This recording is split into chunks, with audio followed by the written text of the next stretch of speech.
Pagi hari ini saya akan sharing berbagi dengan saudara satu pengajaran firman Allah yang pagi ini saya berikan tema, saya berikan judul hati yang dijamah dan pikiran yang diubah oleh Tuhan.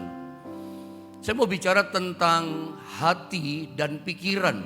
Ini dua-duanya perlu diubah menjadi baru. Coba kita langsung saja baca ayatnya saudara ya. Dalam Efesus pasal yang keempat ayat 23 dan ayat yang ke-24. Efesus 4 ayat 23 saya baca, nanti 24-nya sama-sama kita baca ya. Ayat 23 begini kata firman Allah. Supaya kamu dibaharui di dalam roh dan pikiranmu.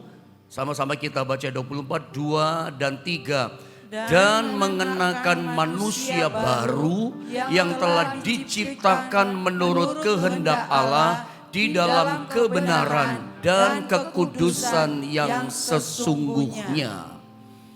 Saudara, kalau saya boleh bilang jujur sama saudara, Efesus 4 ayat 23 dan 24, sejak Tuhan singkapkan ayat ini kepada saya atau sejak saya mengerti esensi pengertian dari ayat inilah sesungguhnya dua ayat inilah Efesus 4 ayat 23 dan 24. Ayat ini sangat menolong saya dalam saya berjalan ikut Tuhan, dalam saya melayani Tuhan dari dulu sampai hari ini. Ayat ini menolong saya banget. Karena gini loh, seharusnya perhatikan kata-kata saya dari awal, seharusnya kehidupan kita ikut Yesus, seharusnya kehidupan kita di dalam Tuhan itu menjadi kehidupan yang luar biasa. Tetapi mengapa kehidupan yang kita jalani realitanya sangat biasa? Anda ngerti maksud saya saudara ya? Harusnya di dalam Yesus itu kan dahsyat. Ya kan kita percaya Yesus yang kita sembah itu Yesus yang luar biasa, yang kuasanya tak terbatas. Dia bisa dan sanggup lakukan apa saja dalam hidup kita. Kita bisa mengalami kuasanya itu. Makanya saya katakan dari awal saya buka dengan kalimat kata ini. Seharusnya kehidupan kita di dalam Yesus itu menjadi sebuah kehidupan yang luar biasa. Tetapi kenapa gitu loh, kenyataannya, realitanya hidup kita biasa saja, biasa banget gitu loh. Kenapa? Makanya pagi ini saya mau bicara sama saudara tentang dua perkara ini, pikiran dan hati atau hati dan pikiran. Karena ternyata saya sering bilang sama saudara ketika bicara tentang hati dan pikiran, selalu saya ajarkan begini. Ada banyak orang Kristen, ada banyak anak Tuhan, itu fokusnya, konsentrasinya hanya pada hati. Fokusnya, pikirannya hanya pada roh. Coba baca dulu ayat ini deh, supaya kita ngerti dari awal ya. Saya baca 23 ya, perhatikan ya. Supaya kamu dikatakan dibaharui. Apa yang dibaharui di dalam roh dan pikiranmu. Ada dua kata di sini. Yang pertama roh dan pikiran, dua-duanya harus dibaharui. Roh di sini itu bicara hati kita. Jadi nanti setiap kali saya bicara hati kita mesti diubah, hati kita mesti dibaharui, itu bicara roh. Roh kita harus jadi baru. Apakah cukup hanya roh kita jadi baru? Ingat, ketika kita percaya pada Yesus itu otomatis roh kita dibaharui. Jiwa kita bagaimana, pikiran kita bagaimana, belum dibaharui. Nah ini dasar ini kita mesti mengerti.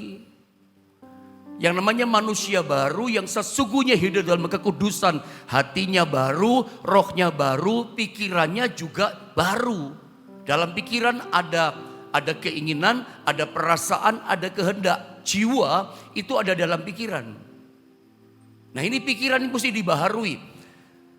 Kenapa sih banyak orang Kristen akhirnya gak seimbang dalam kehidupannya. Gak bisa maksimal, gak bisa makin bertambah baharu. Karakter Kristus gak semakin bertambah-tambah dalam hidupnya. Masalah di mana? Karena yang kita ubek-ubek fokus kita, konsentrasi kita sebagai orang percaya. Kita fokusnya konsentrasi hanya di hati terus, hanya di roh terus. Memang saya mengerti bahwa ketika kita percaya pada Yesus, yang pertama dibaharui itu pasti hati, roh kita. Kenapa? Kristus itu bekerjanya dari dalam keluar, from the inside out, dari dalam dulu keluar. Tuhan bekerjanya dari hati kita dulu. Makanya Allah tidak melihat yang di luar, Tuhan lihat hati kita. Yang dihandle hati kita. Tetapi apakah setelah hati kita dibaharui kita cuma berhenti di situ? Enggak kan. Ada kata dalam ayat 23, supaya kamu dibaharui di dalam roh hati kita dan pikiranmu, dan mengenakan manusia baru. Yang namanya manusia baru itu bukan cuma rohnya saja yang baru. Yang namanya manusia baru, manusia itu bukan cuma hatinya loh yang baru. Nah persoalannya kita fokusnya orang Kristen itu cuma gini, roh kita yang kita konsentrasi. Fokus yang diubuk-ubuk cuman hati, roh. Pikiran kita bagaimana? Kenapa ada banyak orang Kristen hidupnya biasa banget, yang lain udah luar biasa dipakai Tuhan. Hidup baru luar biasa. Dia masih jatuh bangun. Nanti luar biasa kekristenannya jatuh lagi. Anda sering melihat gak kehidupan kanan kiri teman-teman kita seperti itu. Nanti luar biasa ikut Tuhan, perkataan imannya luar biasa. Nanti kita lihat, lah kok gini lagi. Bahkan saya pernah bilang, kadang-kadang kita dibikin kaget, termasuk saya. Ada ketika waktu saya masih remaja, ikut youth camp, ikut KKR anak muda. Saya itu mengidolakan hamba-hamba Tuhan muda tertentu loh, luar biasa, menginspirasi sampai saya pengen jadi hamba Tuhan. Dulunya gak mau, karena terinspirasi kagum dengan kehidupan iman rohani seseorang. Tapi begitu saya udah jadi gembala, jadi hamba Tuhan, ketemu dengan kakak rohani seperti ini, saya kaget. Lah, kehidupan rohani yang dulu yang luar biasa, perkataan-perkataan iman yang luar biasa, hilang tanpa bekas, gak ada sama sekali. Mana roh yang manis? Gak kelihatan saudara ya, tanpa bekas. Loh kenapa seperti itu? Karena begini, yang namanya manusia baru, itu rohnya baru, hatinya baru, pikirannya juga dibaharui. Nah sayangnya saya ulang lagi, dasar ini saya ubek-ubek di sini. Kita ini seringkali fokusnya, konsentrasinya cuma roh, cuma hati. Memang betul saya mengerti. Saya yang mengajar saudara sangat mengerti. Bahwa ketika Tuhan bekerja pertama kali, ketika Tuhan jamah kita pertama kali, atau lebih gampang ini, ketika kita ikut Yesus, pertama kali kita mengakui, kita percaya bahwa Yesus itu adalah Tuhan dan Juru Selamat dalam hidup kita. Yang dibaharui pertama kali, yang dijamah pertama kali adalah hati kita, roh kita. Tuhan bekerja from the inside out, dari dalam keluar. Lalu apakah setelah hati kita dibaharui, roh kita dibaharui, cukup hanya berhenti pada titik ini? Enggak. Efesus 4, 23, 24 itu sangat menolong saya sampai hari ini. Enggak cukup cuman hati kita dibaharui. Aneh memang. Begitu kita percaya pada Yesus, Tuhan kasih karakter yang baru di hati kita. Sifat yang baru. Sifat yang aneh-aneh dulu kita mulai gak suka. Dosa yang lama kita mulai gak suka. Hari itu muncul, tapi nanti bisa jatuh lagi. Tuhan kasih tabiat yang baru, sifat yang baru dalam roh kita. Dia bekerja pertama itu di hati. Jadi otomatis nomor satu hati kita dijamah. Tapi tidak cukup hati dijamah, hati diobah, roh diobah. Bagaimana dengan pikiran kita? Karena dalam pikiran kita itu jiwa itu ada keinginan, ada kehendak.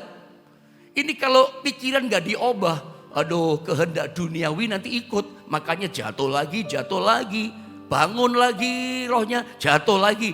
Di pikirannya belum dibaharui. Makanya gini saudara ya, selalu saya pernah ajar soal pelajaran apa yang saya dulu pernah ajar sama saudara, excellent spirit ya. Pernah dengar pengajaran tentang excellent spirit yang saya pernah ajarkan, coba Anda lihat dalam pengajaran yang sebelum-sebelumnya ya. Bahwa kehidupan kita itu tidak pernah melebihi cara berpikir kita.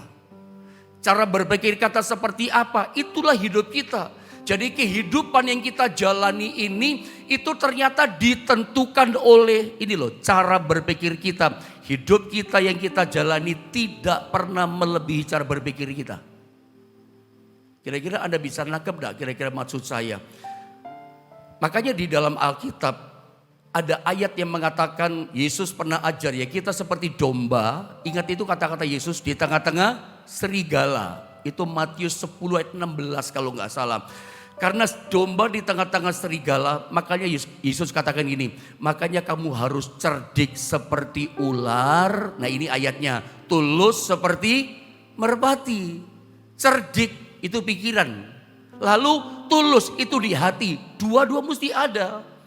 Kalau kalau kita jadi orang Kristen ya, kita cuman hati saja yang kita fokus di situ. Roh kita diubah, hati kita diubah, pikiran tidak. Nanti Anda akan jadi orang Kristen yang lebih holy, lebih kudus, lebih suci. Tapi Anda suka dimakan sama orang, suka dibodohin sama orang. Ketulusan saudara, kejujuran saudara, kebaikan hati saudara yang sudah diubah sama Tuhan. Suka jadi berkat, tapi seringkali motivasi hati kita yang tulus kayak merpati. Suka dimanfaatkan orang, gampang dibodohin orang. Karena kita kalau fokusnya cuma hati yang diubah, roh yang diubah, pikiran tidak. Nanti kalau misalnya ada orang injek saudara, kakimu diinjek orang, oh puji Tuhan, haleluya gitu. Nanti kalau uangmu ditipu sama orang, oh puji Tuhan, enggak apa-apa gitu. Apa seperti itu mau jadi orang Kristen? Enggak kan saudara ya. Makanya Yesus ajarkan dua-dua. Rohnya dibaharui, pikirannya juga gitu. Ada banyak ayat sih. Paulus itu pernah ngomong sama jemaat di Roma ya. Anda masih ingat? Roma pasal 12 ayat 2. Itu yang namanya renewing your mind. Pikiran akal budi kita mesti dibaharui. Nah ini ayatnya. Saya baca ya. Sebelum saya terangkan gambar-gambar, Tuhan ingatkan kembali ini ayat-ayat kepada kita. Janganlah kamu menjadi serupa dengan dunia ini. Supaya kita gak serupa dengan cara hidup dunia bagaimana? Apa yang dibaharui? Apakah hanya roh saja? Enggak. Supaya hidup kita tidak kembali kepada kehidupan dunia, kehidupan yang lama. Ini loh kata firman, janganlah kamu menjadi serupa dengan dunia ini, cara hidup dunia. Tetapi berubahlah, apa yang mesti dirubah, dibaharui oleh pembaharuan budimu. Your mind, pikiranmu. Pikiran kita mesti di-renewing, diperbaharui, dicuci, dibersihkan. Sehingga kamu dapat membedakan manakah kehendak Allah. Apa yang baik, yang berkenan kepada Allah sampai kepada yang sempurna kata Tuhan. Bagaimana hidup kita bertambah sempurna. Bagaimana kita bisa serupa sama Kristus. Bagaimana ya hidup kita bisa menjadi semakin luar biasa. Kalau pikiran kita tidak dibaharui. Kita itu hidup itu yang menentukan hidup kita bukan cuma roh kita. Coba dengar baik-baik bagian ini. Kehidupan kita di dunia ini yang menentukan pikiran kita, yang menentukan jalan hidup kita itu bukan cuma hati kita, roh kita. Anda paham ya? Tapi juga cara berpikir kita. Saya ulang, yang menentukan arah hidup kita mau lakukan apa. Ini baik atau jahat, ini berkenan, ini sempurna. Yang menentukan itu bukan cuma roh kita loh Bapak Ibu Saudara. Tapi juga cara hidup kita. Hidup kita dikendalikan oleh roh itu yes, amin. Tapi hidup kita juga dikendalikan oleh cara berpikir kita. Nah ini kita mesti paham. Makanya tadi saya barusan katakan hidup kita tidak pernah melebihi kualitasnya dari cara berpikir kita. Kita gak cukup hanya tulus yang baru cuman roh. Otomatis roh kita baru. Pikiran kita belum. Kita itu hidup di dunia ini juga pakai pikiran loh. Kerja itu pakai apa? Pikiran kan. Anda mau tanda tangan, Anda mau kerja sama. Seorang hamba Tuhan mau melayani Tuhan. Itu juga selain pakai roh, Tuhan bicara di hati. Tapi juga pikiran. Seringkali kita itu mengimani janji Tuhan. Roh kita mengimani. Aku percaya bagi Tuhan tidak ada yang mustahil. Pikiranmu bagaimana? Coba renungkan. Roh kita percaya. Amin. Bagi Tuhan tidak mustahil. Pikiranmu bisa percaya enggak? Karena seringkali pikiran kita tuh belarah. Orang bahasa Jawa katakan. Yang di luar pulau enggak ngerti belarah ya. Tahu belarah. Enggak nurut sama roh kita, hati kita. Hati kita percaya loh sama janji Tuhan. Pikiran kita belarah. Pikiran kita gak mau tunduk sama roh kita. Makanya kita gak pernah jadi Kristen yang luar biasa. Harusnya di dalam Tuhan hidup yang kita jalani adalah hidup yang luar biasa. Di mana kuasa Tuhan, di mana janjinya, di mana hebatnya Tuhan. Kita alami, dia berjanji kita alami. Tetapi kenapa kita gak alami? Cuman roh kita yang berkata amin. Pikiran kita gak mau ngomong amin. Makanya pikiran kita tuh mesti dicuci terus dengan firman Allah. Pikiran kita seperti baju, saya suka gambarkan. Kita tiap hari pakai baju kalau kerja. Besok dicuci enggak? Dicucilah. Udah kena keringet, udah kena daki dari badan kita. Udah bau. Sama dengan pikiran. Kalau Anda pakai kerja, Anda pakai bersosialisasi dengan orang-orang di sekitar kita. Kita ngobrol sama orang, kita bikin ini, kita kemana lagi, kita lihat itu. Semua kan masuk di pikiran. Betul apa tidak? Ini pikiran, ini kalau nggak dibaharui, nanti Anda ikut seperti yang kita lihat. Nanti Anda akan melakukan seperti yang kita dengar. Makanya pikiran itu begitu setiap hari perlu dibaharui, bukan cuma roh. Karena hidup kita itu dikendalikan bukan cuma oleh hati roh kita. Hidup kita juga dikendalikan oleh cara berpikir kita. Hidup kita tidak melebihi cara berpikir kita. Nah itu dia. Makanya banyak orang jatuh bangun. Ada satu ayat ya, kalau nggak salah dalam Hosea pasal 4 ayat 6. Umatku binasa karena tidak mengenal Allah. Hosea 4 ayat 6. Boleh nggak multimedia? Terima kasih. Umatku binasa karena tidak mengenal Allah. Terjemahan yang lain versi bahasa Inggris katakan umatku binasa karena tidak berpengetahuan, tidak mengenal Allah. Karena engkaulah yang menolak pengenalan itu. Menolak, pikirannya menolak. Maka aku menolak engkau menjadi imamku. Dan karena engkau melupakan pengajaran Allahmu, maka aku juga akan melupakan anak-anakmu. Jadi jelas ya, sampai Tuhan menolak kita gak dapat apa-apa, urusannya di pikiran, menolak pengetahuan. Firman itu masuknya di sini loh, di pikiran. Bukan tidak penting loh. Ada baca Alkitab tiap hari itu penting. Dengar firman tiap hari itu penting. Firman Allah itu membaharui apa menurut Anda? Pikiran kita. Hati kita itu dibaharui oleh hadirat Tuhan. Oleh jamahan kuasa Tuhan. Itu dibaharui. Makanya dua-duanya mesti dibaharui. Pikiran dibaharui sama firman. Hati kita dijamah oleh kuasa urapan Tuhan.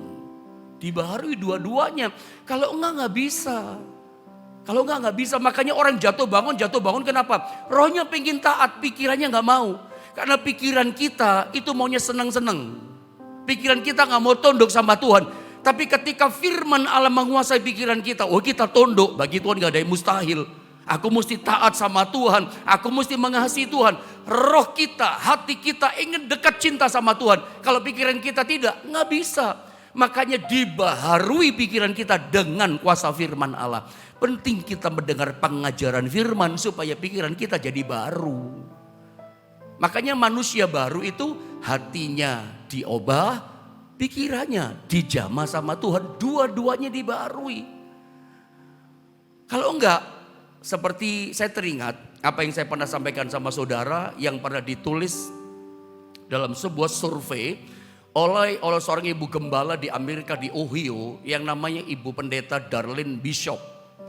Ibu Pendeta Darlene Bishop pernah mengadakan satu survei dan mengejutkan hasil sebuah survei di Amerika Serikat di Ohio oleh Ibu Darlene Bishop, Ibu Pendeta, terhadap orang-orang yang maju ke saat altar call, diundang maju ke depan, siapa mau di jamaah Tuhan, maju, nangis, ada yang rebah, ngalami lawatan Tuhan, mengalami jatuh cinta dengan Tuhan, ngalami sesuatu jamahan Tuhan.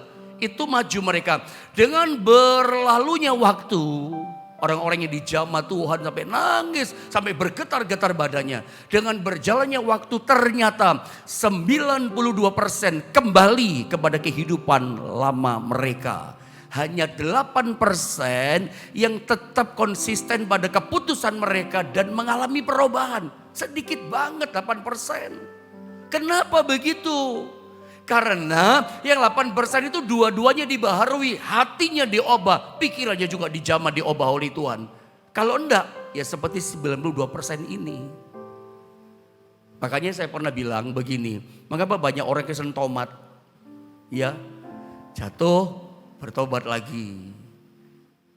Tentu lewat pengajaran firman Allah ini jangan jadi Kristen tomat. Hari ini tobat, besok kumat. Jadilah Kristen yang bertobatnya total. Seringkali orang Kristen tuh bertobatnya cuma di gereja. Hari Minggu, nanti Senin sampai Sabtu kumat lagi gitu. Nanti Minggu lagi mendekat sama Tuhan. Makanya kita sering mendengar istilah orang bertobat itu harusnya 180 derajat. Bertobat. Seperti 8% tadi. Tapi kadang-kala orang bertobatnya kelewatan 360 derajat. Kembali kepada kehidupan yang lama. Dengan berjalannya waktu, tadinya berubah dengan luar biasa, berubah total. Tetapi kalau cuma rohnya dibaharui, pikirannya tidak dibaharui. Makanya dengar firman itu penting loh saudara ya. Dengar pengajaran firman yang mengisi pikiran kita itu penting. Itu ternyata setiap pengajaran firman yang diurapi oleh Tuhan, itu ternyata membaharui, mencuci bersih pikiran kita. Yang kotor kayak baju kena keringat, kena daki yang kotor, itu dicuci sama firman. Sehingga kotoran langsung keluar. Dosa langsung keluar, pikiran gak benar langsung keluar, keinginan yang jahat langsung keluar, ambisi yang kotor langsung keluar. Dengan apa? Dengan firman Allah. Terutama firman yang keras yang menemplak kita, itu membersihkan pikiran kita kayak baju kotor tadi loh. Kalau pikiran gak dibaharui, ya nanti pertobatan kita gak pertobatan yang sejati, balik kembali kehidupan yang lama. Dan bukankah kita sering melihat seperti itu? Makanya sesungguhnya lihat gambar ini, hidup yang baru itu dibutuhkan dua perkara ini. Hidup baru, manusia baru, itu sebetulnya membutuhkan dua perkara ini. Hatinya harus jadi baru, rohnya jadi baru, pikirannya juga jadi baru. Berdasarkan Efesus 4 ayat 23 sampai 24, saya baca ulang sekali lagi supaya Anda dapat sesuatu di sini. Supaya kamu, kata firman Allah, dibaharui. Apa yang dibaharui? Di dalam roh yang pertama. Yang kedua, dan dalam pikiranmu juga dibaharui. Dan mengenakan manusia baru dan seterusnya. Jadi jelas saudara ya, yang namanya hidup baru, manusia baru, itu rohnya baru. Jadi membutuhkan rohnya baru. Kedua, pikirannya juga baru. Kalau enggak bisa. Pertobatan sejati Anda lihat gambar ini. Hatinya dijamah, pikiran diubah. Dua-duanya mesti ngalami. Kalau enggak, ya kembali kepada kehidupan yang lama tadi. Jadi jelas ya, dari apa yang sedang saya katakan sama saudara. Kenapa kita lihat orang Kristen luar biasa awalnya, tapi kemudian jatuh. Nanti dia bangun. Seringlah kita dengar kesaksian, ada orang Kristen sudah melayani Tuhan, tapi jatuh bangun lagi, jatuh bangun. Kesaksiannya begitu terus.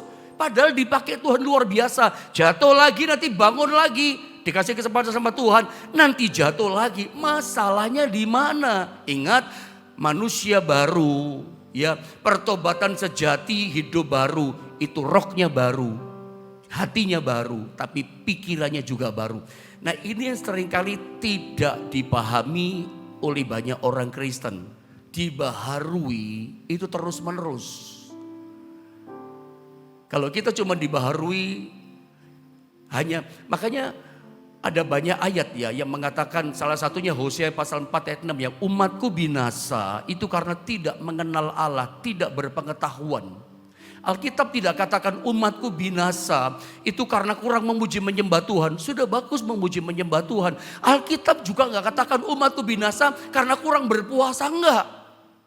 Kenapa binasa jatuh kehilangan semuanya? Tuhan ambil semuanya, kenapa?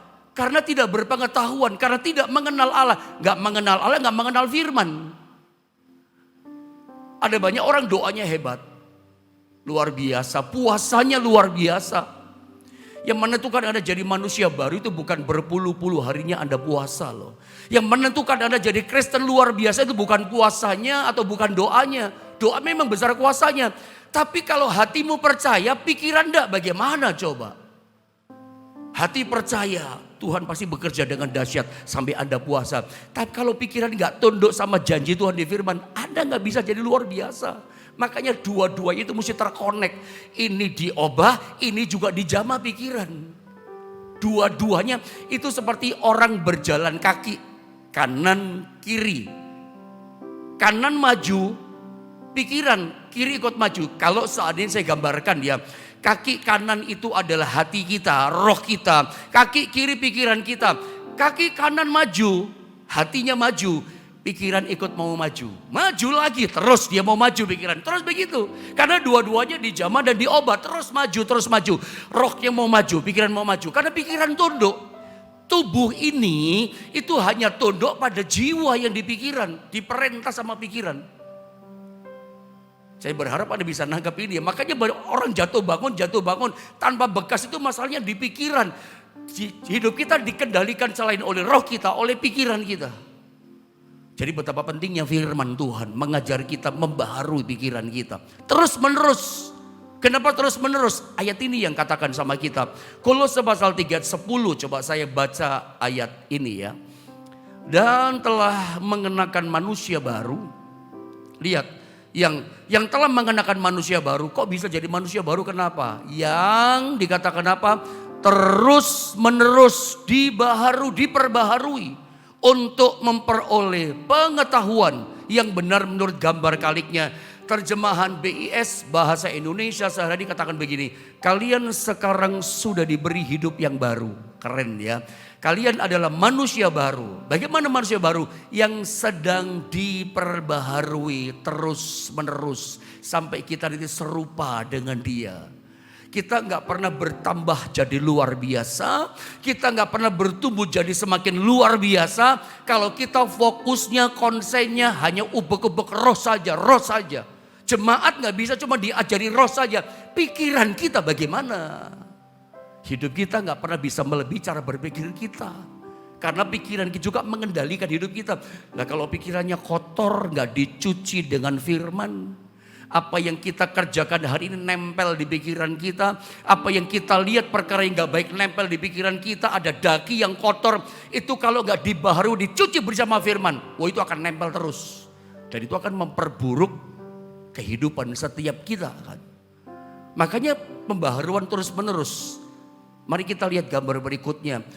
Makanya begini saudara, doa itu bukan sebatas disiplin rohani. Tetapi kesempatan ngalami Tuhan. Saya mau bicara tentang bagaimana caranya hati kita itu dibaharui terus menerus. Hati itu dibaharui lewat apa? Kesempatan ngalami Tuhan, dijamah Tuhan.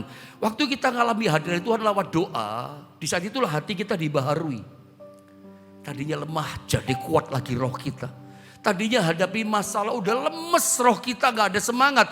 Ketika kita menyembah Tuhan, ngalami hadirat Tuhan, ngalami perjumpaan dengan kuasanya Tuhan melawat hati kita, menjamah hati kita. Energinya bangkit lagi roh kita. Makanya doa yang kita kerjakan setiap hari itu kiranya bukan sebatas disiplin rohani. Minggu kemarin, hari Minggu coba Anda lihat yang belum lihat. Saya mengajar tentang salah satunya disiplin rohani. Pendeta, disiplin rohani itu apa? Disiplin rohani itu kira-kira begini. Suka enggak suka, kamu mesti menyangkal diri. Kita ngomong sama tubuh kita. Hei tubuh, suka enggak suka kamu mesti puasa. Puasa bukan karena mengasihi Tuhan. Puasa bukan karena kita rindu sama Tuhan. Puasa karena apa? Terpaksa disiplin. Makanya kita disiplin itu penting secara rohani. Tapi nggak bisa kita terus merasa disiplin. Kalau kita datang sama Tuhan karena pokoknya suka enggak suka ya. Hei tubuh kamu mesti doa. Kamu mesti doa. Itu kan terpaksa namanya. Itu namanya disiplin rohani. Pokoknya tiap hari kamu mesti bangun pagi cari Tuhan. Itu kalau digerakkan rindu ngalami Tuhan. Karena pikiran hati kita ngerti gitu loh. Kalau pikiran ngerti roh kita akan dibaharui. Aku butuh Tuhan pagi ini, aku memang mengasihi Tuhan. Aku harus ngalami Tuhan, itu karena digerakkan rindu. Tidak ada capeknya saudara. Pagi-pagi bukan karena terpaksa. Engkau akan dibaharui terus menerus hatimu. Gak bisa kita terpaksa karena disiplin rohani. Disiplin rohani bukan dapat yang penting loh saudara. Tapi gak bisa kan kita datang sama Tuhan terpaksa terus. Tuhan gak akan menikmati kehadiran kita, itu loh persoalannya. Nah lanjut saudara ya. Kapan sih terakhir, pertanyaan saya, kapan Anda terakhir mengalami jamahan Tuhan hatimu?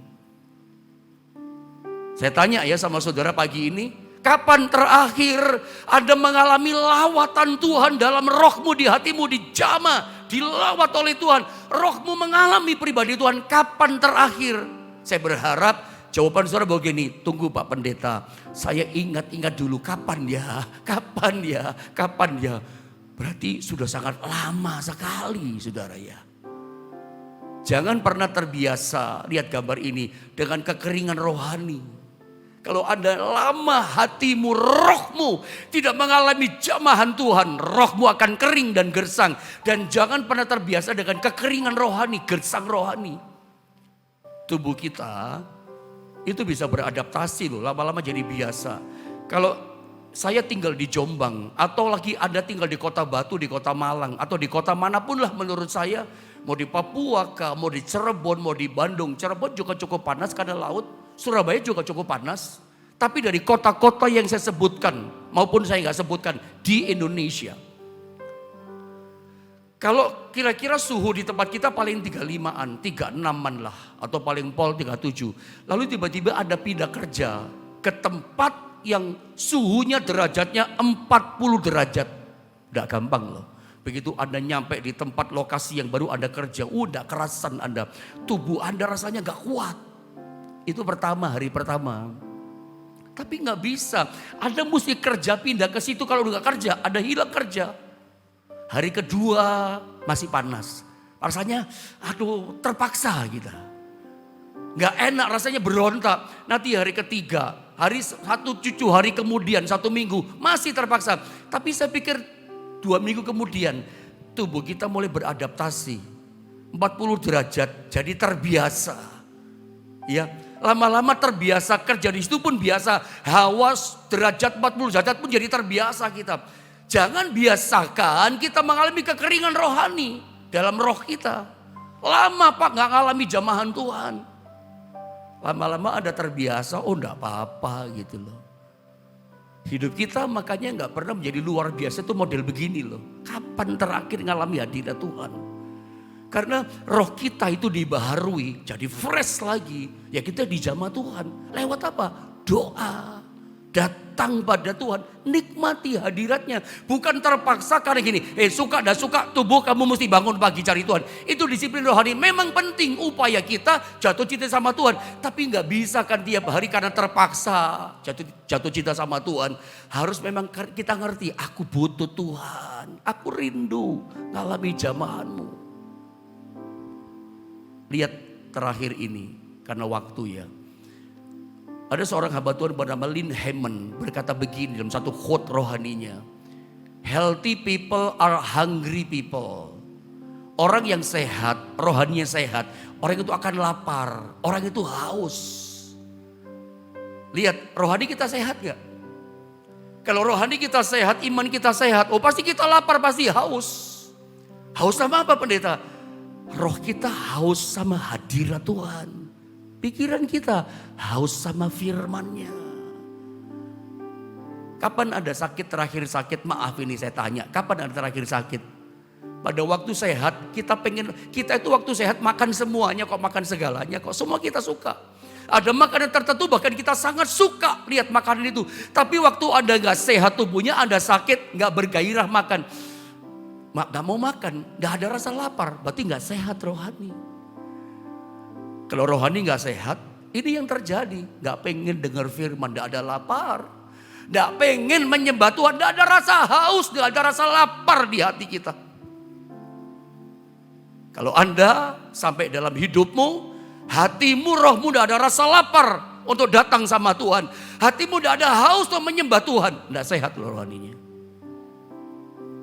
Kalau kita dengar firman sama gak dengar firman, biasa saja. Gak ada kerinduan dengar firman, sakit loh rohani ini. Tapi kalau Anda berkata gini, saya gak dengar firman, gak enak ya Pak. Saya gak ikut doa pagi, gak enak ya Pak. Ketika kemarin terlambat doa pagi, karena jujur saja ya, YouTube channel kami ada yang hack saudara. Sampai 3 kali di hack YouTube channel kami. Agak telat kan, kami muncul di tengah-tengah saudara. Mesti diperbarui segala macam kan saudara itu ya. Passwordnya kan coba ada yang ganggu kan. Tapi saya bersyukur meskipun telat munculnya, Anda tetap menunggu. Nggak enak Pak, nggak doa pagi. Nggak enak Pak, nggak dengar firman. Nggak enak Pak, nggak menyembah Tuhan. Sehat rohani saudara. Sehat rohmu, sehat pikiranmu. Kalau dua-dua sehat terus menerus seperti kaki, kanan jalan, depan jalan. Makin maju Anda. Saya percaya roh dijamah, diobah. Hati diobah, dijamah sama Tuhan. Hidup Kristen kita pasti luar biasa. Apapun yang kita percaya di roh kita akan kuasa Tuhan. Pikiran kita tunduk, aku percaya. Hati percaya, roh percaya. Pasti dahsyat hidup saudara. Tetap haus sama Tuhan. Ya, tetap rindu sama Tuhan. Itu ciri-ciri orang yang sehat rohaninya. Tetap cinta Tuhan, mengasihi Tuhan. Mari kita berdoa sama-sama saudara ya.